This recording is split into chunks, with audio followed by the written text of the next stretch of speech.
What's going on, everybody? It's your boy C-Zar, and we are talking about 4 Grayscale trusts today. We're going to talk about BCHG, LTCN, GBAT, and Mana today at the request of the Determined and Tough Honor. Hit that like button, subscribe if you want to see more content like this. There was something else I'm going to go over once we talk about Mana, hopefully if I remember. If I don't remember, I want you to know that I'm not forgetting about, I might forget as I'm talking, but World Travel Ventures was talking about comparing Mana to, you saw my crypto video, so what would Mana, the Grayscale Trust, do if Mana makes a move breaking out of its accumulation range? I'll try to remember that and go over that in this video. If not, I will make a special note to do it in the next one. But bullish things, hint, hint, spoiler alert, is probably what that would mean. $9.87. Hit that like button, you guys. Subscribe if you haven't already.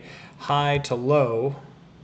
And shout out to Ethan Gallstad. Ethan, you're the man. Thank you for, I know I said it in a comment earlier today on one of your videos, but thank you for all the support, man, and all the love, and just yeah, you're the man. Shout out to E. 987 is where we're at on BCHG right now.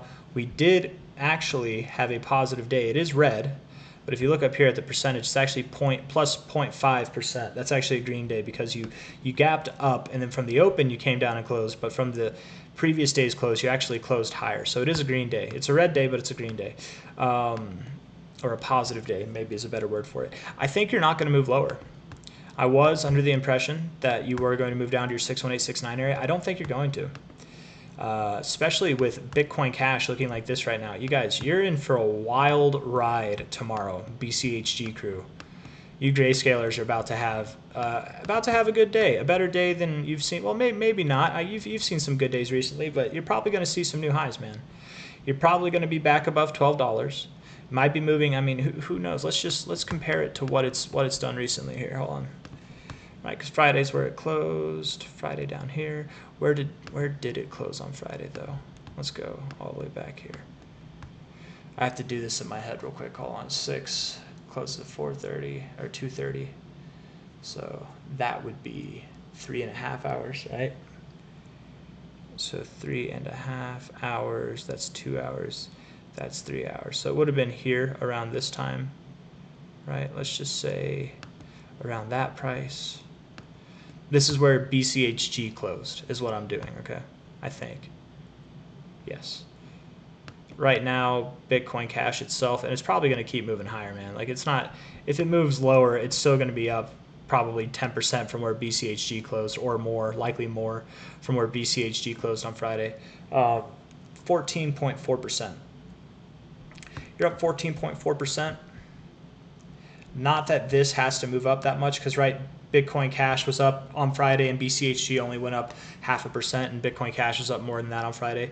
It can definitely not, it doesn't have to move up with Bitcoin Cash, but I would expect that you see more than a 14% pop.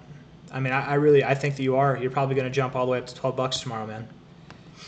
You're going to move up pretty damn high. If you happen to be lower, if the price is lower for whatever reason, and it does complete this higher low down to the relative 618 from this low to high here, if it does do something like that, take it as a blessing that it's your opportunity to buy, and don't be scared, because it's going to recoil real hard, man, real hard. I don't think that's going to happen, but if it does happen, if for some odd reason you're lucky enough to get that, not financial advice, but it's probably going to do well. And that's just to start the week, right? That's just to start the week. You're going to finish the week. I mean, who knows? You really could be up at $15.5 to $17 by the end of this next week, if not going into like the second week of August or something like that. I don't know if I have anything else I want to say on BCHG. It's looking good, man. It's looking really good, especially because BCH got that breakout of the inverse head and shoulders that we were looking for.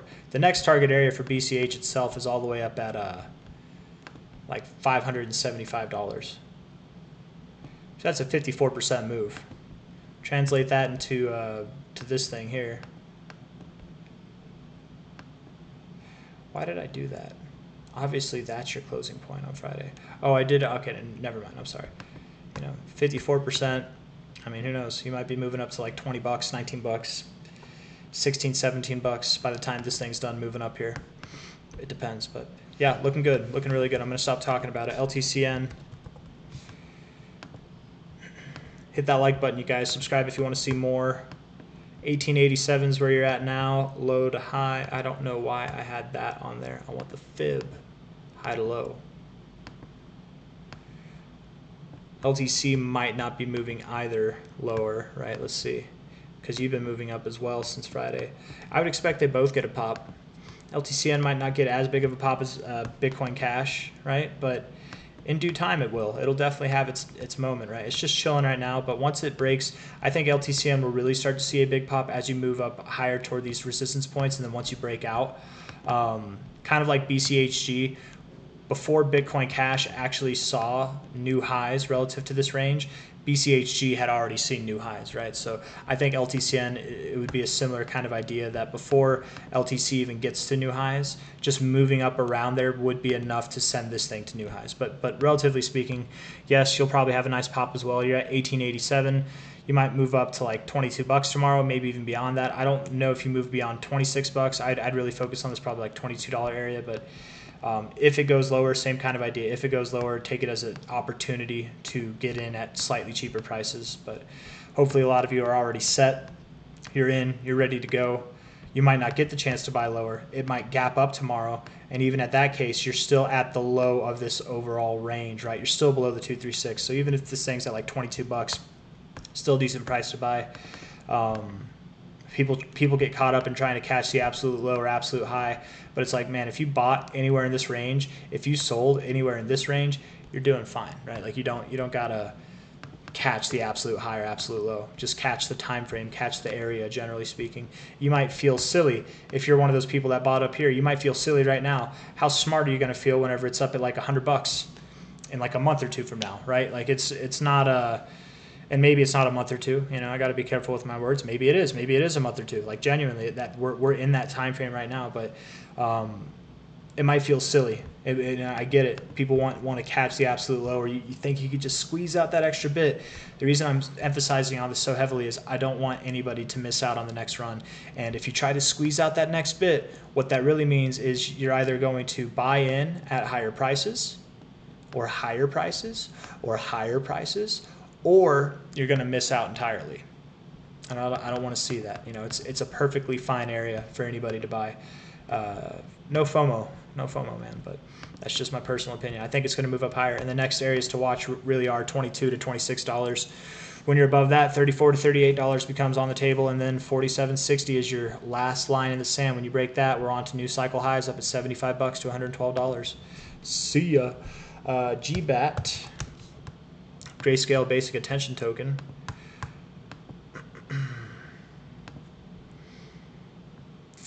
Maybe we'll look at BAT too. Low to high, holding that 382. I do like that. Let's look at BAT, see what it's doing. Looking decent. I think it's looking fine. Yeah, it's daily RSI. It looks like it wants to move up. Yeah, I think so. High to low. Yeah. Next area is going to be 21.5 cents, 27, 29 cents, something like that. I bet GBAT moves up. I think it holds this line here. Probably moves up. Is it getting ready to break out with BCHG or LTCN? Maybe. I don't know. But high to low. Get above 1140. 1140 is your next target area. You're at 740 now, so decent gains for your next target area. I think it does want to move up. And again, same thing as the last ones. If it moves down, barely. And for a short amount of time. If I'm wrong and you happen to get one of those crazy like wicked moves down, still short-lived, very, very short-lived. And you might be like, oh, I could have bought down here, but really, like if it's at 740 and it goes all the way up to 52, you could have bought at 740. You know what I mean? Don't get caught up in those crazy one-off moments that just happen randomly. And odds are, if you had buy orders down here, it wouldn't go down there because the market makers are like whatever the bots that are manipulating those efforts down there, they would buy it up before you. They'd have their orders placed before your solid order was in. You know, those moves that happen, right? Like, was it file G? Like this one? Yeah, like this. They don't. They're not substantiated. What was I gonna say? What was I was gonna say? It's very low liquidity. So if you're setting up a big bag to buy, you're not going to get it because it's low liquidity that takes it down there. So if you've got a lot of liquidity, a lot of volume down here, you might have like a little portion of it that gets filled, maybe if it hits that, but it's not going to be the whole order that's filled. Those moves only happen in moments where the order book is just sparse, right? At least most of the time. Sometimes people fat finger things, that genuinely does happen. For those of you that don't know what I mean when I say fat finger, I'm sure a lot of you do know what I mean, but it's like when somebody sells 10 times the amount they're meaning to sell, or they do a market order instead of a limit order, just like a straight human error. It happens. It literally happens. I think it happens like more often than we know, honestly. Last cycle, I know there were a couple stories of that happening with Bitcoin. Whether they're true or not, I don't know. But Mana is the next one, not USD. Actually, we can start with USD to kind of answer World Travel Ventures question, because I'm talking about the next move being for Mana. It's in this accumulation phase here, that it's going to move up to the top of this accumulation phase, right? We're at the bottom of it now. We're in the lower parts of this accumulation area. When we move up to this area, I don't think we're going to have this reaction or this reaction. I don't. I think that this will be the time that we break out. And it will be a massive breakout. It's been it's been since November of 2022. It's been nearly 2 years that you've been accumulating in this area. I think it will be a massive breakout. It'll happen in a very short amount of time. You're going to get moves like this, but they don't stop there. They're going to keep going.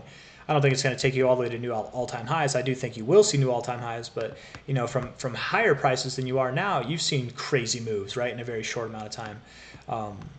Imagine with two years of accumulation, I definitely think that you'll see some very violent moves to the upside. From a high to a low, I would think you move up to $1.85 to $2.30. You're at 34 cents now.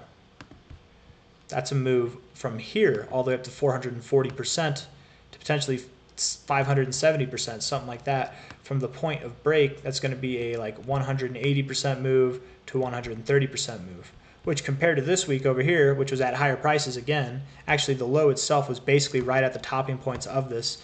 It moved up 270% in a week. I might be lowballing it here, okay? Technically with horizontal ranges, what you do is you take the low of the range to the high of the range, and you would put it right at the top, and that actually puts you right at your 6.9. That's your measure move technically. Measure move is an idea. It doesn't mean it has to go there. It could exceed it. It could fall short. But yes, it'll be a very, very crazy move. What does that mean for Mana on the Grayscale Trust? Let's just do this overall. Let's just say 430 to 570, right? 430, 570. Not Anna, Mana. There we go.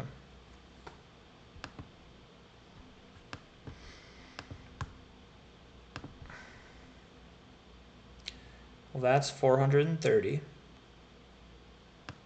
445, whatever, 430. And this is 570, right there.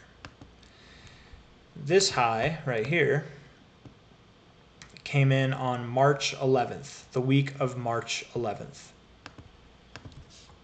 The underlying asset at that time was here at 80 cents, 81 cents, 82 cents, right? So you're talking about a 436% move relative to this high already in what would be basically a 120% move. So you're talking about like basically a 3x from your move potentially, just going off of that look alone, which would then imply that really your minimum move might, I know I get crazy with these, so I'm trying to be specific with the words, might be up here at 1,200%. It might be at 1,500%. Those are genuine targets, or 1,600%, whatever. Those are genuine targets construed from the same percentage growth that you would see from the current price to get back here, which this is when you formed your current high back here, blah, blah, blah, taking that same difference in percentage growth and applying it to the overall growth that we would expect when breaking out of this accumulation range. Yes, World Travel Ventures, I think that it might make for a pretty story. It might make for some decent price action, and I do think Mana is one of the more slept on Grayscale trusts personally. I don't know how much liquidity there's on these things. I'm personally not buying the Mana Grayscale Trust. I wrote a comment to somebody who they wrote a comment saying that they don't feel comfortable buying anything but BCHG and LTCN, and I get that. because those are the ones with liquidity. The most important thing is not to get in something that pumps up a lot. It's to be able to get in and get out. If you can't get out, you know, like that's a bad thing, and you're not able to get in at the right prices and get out at the right prices in low liquidity things unless you yourself have low liquidity. If you're using retirement money or money that's like important to you, money that you've, you know, worked up, it's your life savings to invest in stuff like this, you don't want to put it in low liquidity things. You want to put money, like let's say to you $10,000 is a lot of money, right? You wouldn't want to put $10,000 in a low liquidity asset. You'd maybe at the most $1,000, right? Something like that, something that, you know, maybe it turns into a lot of money, and at that point it might be higher liquidity in the asset, but at least then you're not running the risk of screwing yourself. You've got 90% put in higher liquidity assets that might not grow as much, but you're at least going to be able to get in and get out at the prices you want. I don't know if that makes sense. If anybody is not understanding what the word liquidity means, treat it like I'm saying the word volume. It's essentially the same thing. Technically it's not, I know, but like, yeah, you know, kind of, right? Same, but different, right? Like treat it like I'm saying the word volume, and you're essentially understanding what I'm saying, right? High to low here. Liquidity, it is the volume that's available. Volume is the volume that's transacted. Liquidity is like the volume that's available to transact, right? What's on the order books, okay? High to low, but it's almost like tomato, right? High to low, this actually does go with your 1618 pretty well.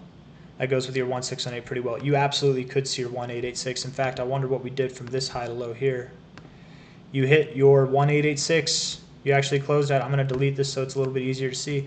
Closed right at it a few times, went up to your 200 area. Your 1886 is all the way up here, and that kind of fits the idea of your larger growth too. So really, if Mana does what I think it's going to do, which is have a phenomenal breakout of this trend, then that could imply that from the current price to where things are going to go, right, by the end of this year, probably anywhere between, let's see, like $170 to potentially $320, something like that. That really could happen by the end of this year. And that's all I got. So if you guys like the video, hit that like button, subscribe if you want to see more. Apologize for the noise if you guys can hear that. It's just people being loud out there. So I'll see you on the next one. Take care. Bye-bye.